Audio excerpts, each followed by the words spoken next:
Doctor आहेत आणि अनिकेत आणि थेट नाशिक मधली दृश्य आपण बघतोय। जसं ते आमच्याबरोबर काम करत होते नाशिक मध्ये तेव्हा आम्ही जेव्हा बघितलं की ज्या महात्मा ज्योतिबा फुले आणि सावित्रीबाई फुले यांच्या पुतळ्याचं अनावरण होत आहे। फाउंडेशन तोच आहे। आपण या कार्यक्रमाचं थेट प्रक्षेपण बघतोय। पुतळे नव्याने बनवण्यात आलेले आहेत, फाउंडेशन तेच आहे अशी माहिती समोर येते। नाशिक मध्ये हे पुतळ्याचं अनावरण झालेलं आहे।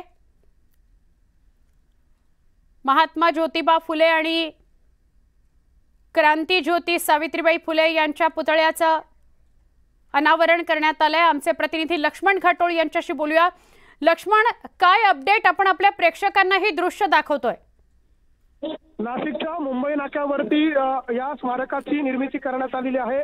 मंत्री छगन भुजबळ यांच्या प्रयत्नातून नाशिकच्या मुंबई नाक्यावरती क्रांतीसूर्य महात्मा ज्योतिराव फुले आणि ज्ञानज्योती सावित्रीबाई फुले स्मारक साकारण्यात आलेलं आहे आणि त्याचंच हे लोकार्पण जे आहे ते मुख्यमंत्री एकनाथ शिंदे, उपमुख्यमंत्री देवेंद्र फडणवीस आणि उपमुख्यमंत्री अजित पवार यांच्या हस्ते होत आहे आणि त्याची ही सगळी दृश्य आहे।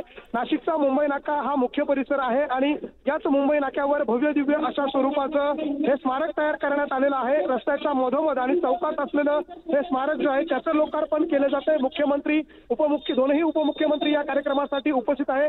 नाशिक जिल्ह्याचे माजी पालकमंत्री आणि राज्याचे अन्न व नागरी पुरवठा मंत्री छगन भुजबळ यांच्या प्रयत्नातून आणि नाशिक महानगरपालिकेच्या माध्यमातून हे स्मारक जे आहे ते उभारण्यात आलेलं आहे आणि त्याच स्मारकाचं या ठिकाणी लोकार्पण करण्यात येत आहे। हे जे दोन पुतळे आपल्याला दृश्यांमध्ये दिसत आहेत त्यामध्ये महात्मा फुले आणि ज्ञानज्योती सावित्रीबाई फुले यांचे जे दोन पुतळे आपल्याला दिसत आहे हे भरीव पुतळे आहे। पंचधातूमध्ये तयार करण्यात आलेले हे दोन पुतळे आहे आणि त्यांचं हे भव्य दिव्य अशा प्रकारचं स्मारक जे आहे ते नाशिक शहराच्या मध्यभागी करण्यात आलेलं आहे। नाशिकच नाही तर देशभरातून जे नागरिक नाशिकला येत असतात आणि या मार्गावरून जात असतात त्यांना अतिशय भव्य दिव्य स्वरूपामध्ये हे दोन पुतळे दिसावे अशा स्वरूपाची रचना या स्मारकाची करण्यात आलेली आहे। त्यावरती अशा स्वरूपाचे हे दोन पुतळे जे आहेत ते साकारण्यात आलेले आहे आणि नाशिकमध्ये या पुतळ्यांचं लोकार्पण जे आहे ते केलं जात आहे। पुढच्या काही वेळामध्ये हे तीनही मंत्री अर्थात मुख्यमंत्री आणि दोन उपमुख्यमंत्री हे या कार्यक्रमाच्या निमित्तानं आपली भाषणं देखील करणार आहे।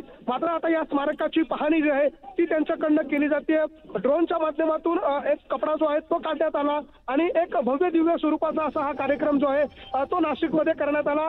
यासाठी नाशिक जिल्ह्याचे माजी पालकमंत्री आणि राज्याचे अन्न नागरी पुरवठा मंत्री छगन भुजबळ यांनी प्रयत्न केल्याचे पुढाकार घेतलेला होता आणि त्यांच्या पुढाकारातून आणि नाशिक महानगरपालिकेच्या सौजन्याने या कार्यक्रमाचं आयोजन करण्यात आलेलं आहे। सुवर्णा, लक्ष्मण, तू असाच सोबत राहा, पण आपण ड्रोनच्या माध्यमातून घेतलेली दृश्य आपल्या प्रेक्षकांना दाखवतोय। अप्रतिम असा कार्यक्रम केला गेलाय। नाशिकमध्ये कुठूनही कुणीही जरी येणार असलं तरी सुद्धा मध्यवर्ती ठिकाण हे मुंबई नाका परिसर आहे आणि मुंबई नाक्याच्या परिसरात भव्य दिव्य असा हा पुतळ्याचा लोकार्पण सोहळा होतो आहे।